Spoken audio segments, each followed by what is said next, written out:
நீங்களே சொல்ல போறீங்க பாருங்க, கொட்டையத்துல போடுவீங்க, தலைமை செய்தியா போடுவீங்க. விஜய் வந்து சொல்லியிருக்காரு, உனக்கு எவ்வளவு சீட்டு வேணும், என்கிட்ட சீட்டு இருக்குன்றாரு, மந்திரி சபையில இடம் தரேன்றாரு. என்ன சொல்றது, முக்கியமான கட்சி பெரிய கட்சி வந்தாக்க உனக்கு துணை முதலமைச்சரே குத்துறன்றாரு. ஏன் சார் போக மாட்டாங்க? இப்போ புதிய மூன்றாவது அணி விஜய் தலைமையில உருவாகுறாங்க. அந்த கூட்டணி வந்து போகிறது. அதாவது நாங்க பல கூட்டத்திலயும் பல செய்திகள் சந்திப்புலயும் சொல்லியிருக்கிறோம். நாங்க இப்போ வரைக்கும் அதிமுக கூட்டணியில இருக்கிறோம். சட்டமன்ற உறுப்பினரை பணியாற்றி எங்களுடைய கட்சியினுடைய பொதுக்குழு ஜனவரி மாதம் கடைசியா இருக்கு. அந்த பொதுக்குழு நாங்க தீர்மானம் எடுக்கிறது வழக்கம். அந்த தீர்மானத்துல அன்னைக்கு வந்து பொதுக்குழு உறுப்பினர்கள் பெரும்பான்மையா யாருக்கு நம்ம கூட்டணி போலான்னு அவங்க அன்னைக்கு என்ன முடிவு எடுக்கிறாங்களோ அந்த முடிவு வச்சுதான் அன்னைக்கு நாங்க அறிவிப்போம். அன்னைக்கு கண்டிப்பா செய்திகள் சந்திப்போம். அன்னைக்கு மக்களுக்கு தெரியும். நடைபெற்ற அதிமுகவுடைய மாநில காரணம் வந்து கூட்டணி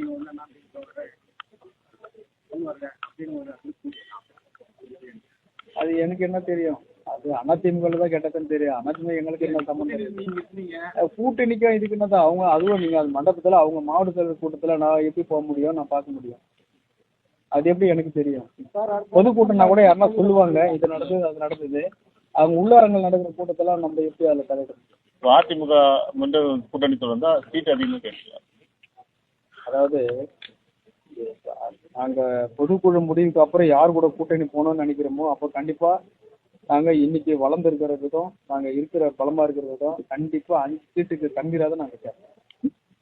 கண்டிப்பா கேட்போம் சார். அதாவது தொடர்ச்சியா திருமாவளவன் என்ன சொல்றாருன்னு கேட்டீங்கன்னா, திமுக கூட்டணியிலேருந்து வெளில வந்தா தீபாவளின்னு சொல்லிட்டு தொடர்ச்சியா சொல்லிட்டு வராங்க. அதாவது நிறைய கட்சியில வந்து திமுக வந்து திமுக கூட்டணி வெளியே வந்தா யாருக்கு தீபாவளி?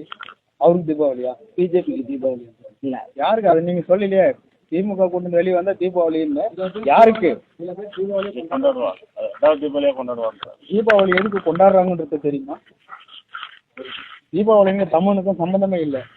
இன்னும் சொல்ல போனா தீபாவளிக்கும் பட்டின மக்களுக்கும் சுத்தமா சம்பந்தமே இல்லை. என்ன சொல்ல போனா அந்த தீபாவளி கொண்டாடுறதுக்கே நாங்க எதிர்ப்பாதான் கொண்டாடணும். அப்புறம் எப்படி தீபாவளிங்க? அதை சொல்லக்கூடாதுங்க, வேற ஏதாவது சொல்லலாம்.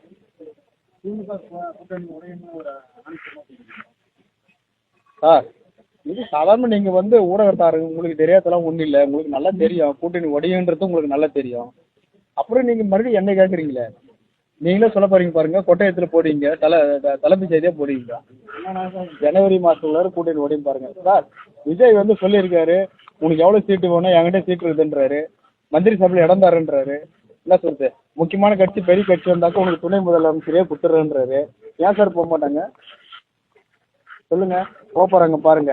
இங்க நான் கேட்டேன், நான் 20 சீட்டு கேட்டேன், நீ 6 சீட்டு மேல தரமாட்டேன்னு ஒரு கட்சிக்காரர் சொல்லுவாரு. என்ன சொல்ற, ஒன்னா கூட்டி கொடுக்குறேன்னு நீனாயா கூட்டி தர்றது, எனக்கு இருக்குது ஏன்னு சொல்ல போறாரு. சரி சார், எனக்கு இப்போ 15 சீட்டு வேணும்னு சொல்ல போறாரு.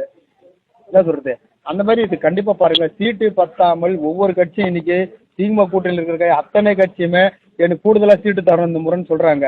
ஆனா இருக்கிற சீட்டு அவங்களுக்கு கிடைக்குமான்றது தான் சந்தேகமா இருக்குது. ஏன்னா கூட்டணி இன்னும் பாமகல இருந்து ஒரு பிரிவு வருதுன்றாங்க, தேமுதிகவும் கூட்டணிக்கு வருதுன்றாங்க. அப்படி இவ்வளவு பேர் வரும்போது அவங்களால சீட்டு எப்படி கொடுக்க முடியும்? எல்லாருக்கும் சீட்டு பிரிச்சு கொடுத்துட்டு அவங்கள 100 சீட்ல நிற்பாங்க. 100 சீட்ல நிற்கும் போது அப்புறம் நான் எப்படி முதலமைச்சர்னு சொல்ல முடியும்? சார் அப்படியே அழைப்பு வருதுன்னா கூட இவ்வளவு சீக்கிரத்துல யாருக்கு அழைப்பு அவங்க கொடுப்பாங்க? யாருக்குமே கொடுக்க முடியாது அவங்களால. இன்னும் அவங்க ஒன்றும் ஒரு கட்டமைப்புக்கு வரலையே. இப்பதான் ஏதோ ஒரு பிரச்சனையில மாட்டின்னு இப்பதான் கொஞ்சம் தெளிவடைஞ்சிருக்கிறாங்க, தூக்குழு வச்சிருக்கிறாங்க. அவங்க இன்னும் அதிகமா தெளிவடைகிறதுக்கு அடுத்தது என்ன செய்யலான்னு முடிவெடுத்து இன்னும் 20 நாள் 25 நாள் ஆகும். அதனால நீங்க ஜனவரி மாசம் தான் இதுக்கு எல்லாமே ஒரு முடிவு தெரியும். நீங்க பாருங்க அப்புறம்.